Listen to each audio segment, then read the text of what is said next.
everyone, Kevin Richards here from Rock to Stage NYC on YouTube and rpmvocalstudio.com on the web for voice lessons worldwide. What I'm going to talk to you about today is a concept that I've come up with having to do with resonance, vocal resonance. There's a lot of stuff out on, if you classical stuff where they talk about,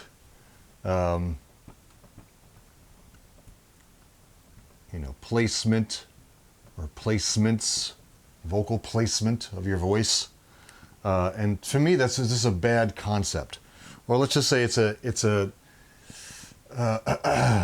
makes things a little too confusing because you don't really need to place the voice anywhere. The frequency of the note will place itself. I mean, we can change around, we can play around with the placement a little bit, with where the voice kind of resonates within the mouth. We can kind of play around with that, but its natural state, the notes place themselves within the vocal tract naturally. So we don't want to actually use the word placement or placements. So I've come up with the term of boxing, and that is where we can kind of map out songs based on where our resonance feels naturally within our vocal range, or the way we naturally sing, and kind of how the song dictates. Now, most modern contemporary songs, their vocal melodies are within 5 to 6 notes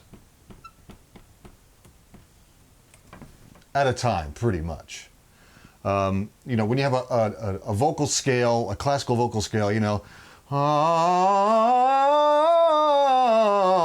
that's very relative to classical music because there are things like that in classical music. It's a relative scale, it's a relative vocal exercise. But for modern singing, you don't really find that kind of in a Taylor Swift, Metallica, Adele, Lady Gaga, Beyonce type of song. That kind of singing doesn't really happen. It happens within 5 or 6 notes. Now this is because of folk music, basically. Hill music, people's music, village people music, not YMCA village people music, but people in the villages, right? They wanted their songs to be simpler, easier, you could sing along to it, and it was easy to remember, right? That's why classical music is not a participatory sport. It's not a participatory event. They don't go in the middle of Carmen, they don't go, everybody, and hold the mic out. That just doesn't happen because you don't sing along. So modern music is very simplistic. It's within 5 or 6 notes, your basic vocal melody. Now, there might be some exceptions to that might go over a whole octave, but most songs are within 5 notes, 5 or 6 notes, the vocal melody. So, with that in mind, we can take that very small range of notes and we can kind of map out a song based on the boxes of resonance where those notes sit within my resonance track here. Now, I'm going to explain this very simply. When I sing from my lowest range up into my highest range, I feel something called the C path of resonance. My lowest notes resonate down here, just around chin level or so. I kind of feel those in this area.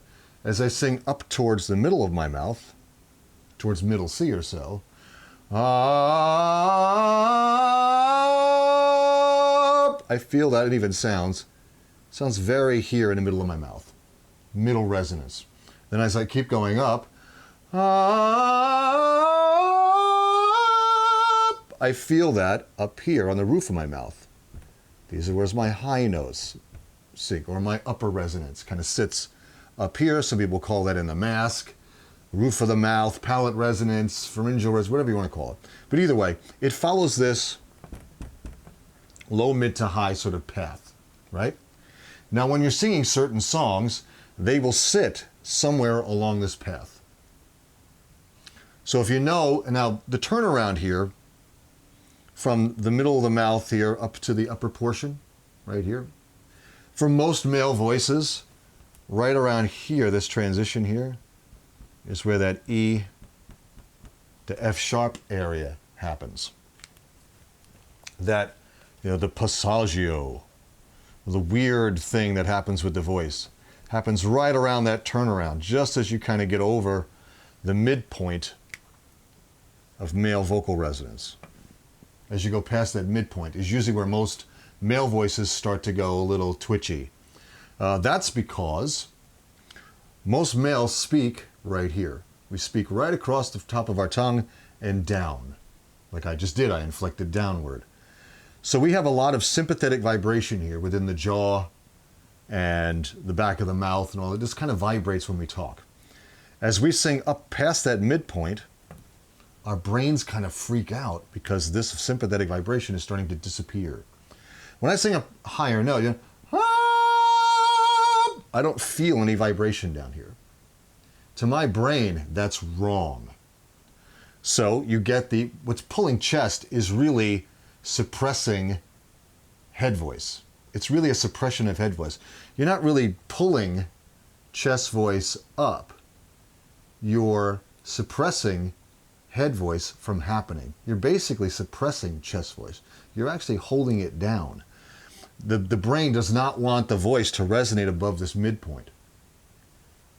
Like I said, and up here where the turn happens is where that sort of E to F sharp 4 happens. Is right in that sort of turn around. And that's the area, the navigation where our voices kind of go squirrely, right? Because it's very foreign to our male speaking voice and our brains.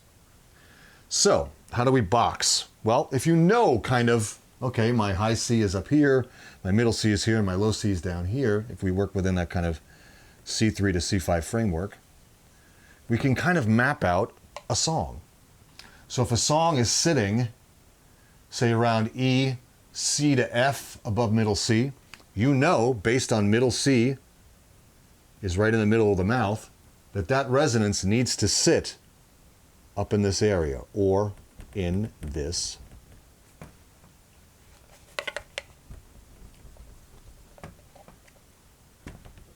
box. Now, some of the notes will feel at the bottom of the box, some of the notes will feel at the top of the box.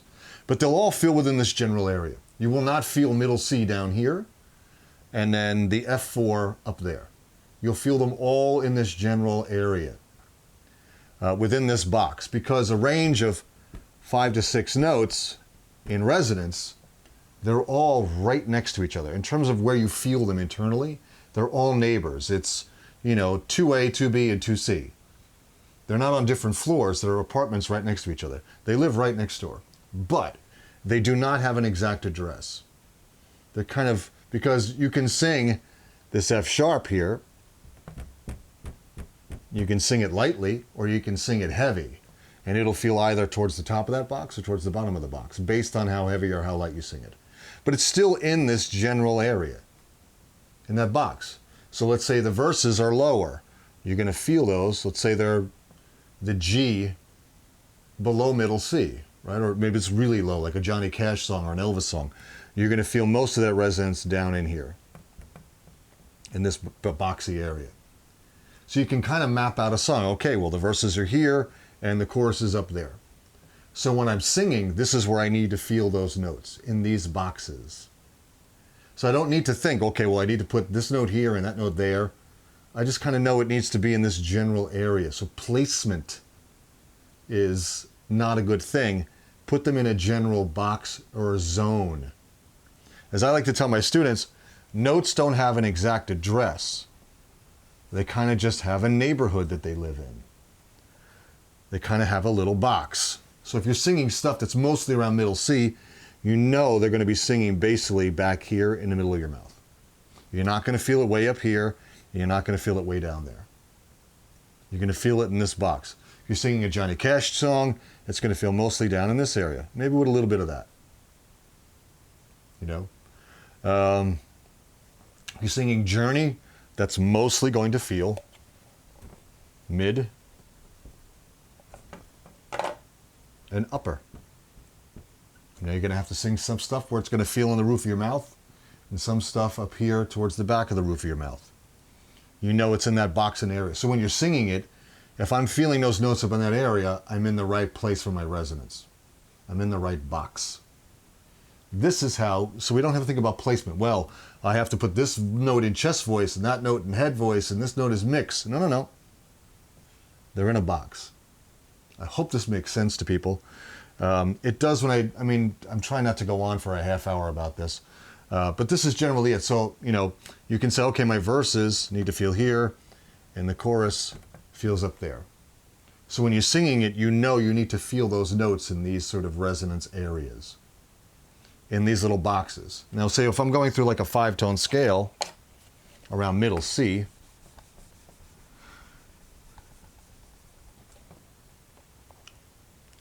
you know, around middle C or so, you know, ah, I know that needs to feel here.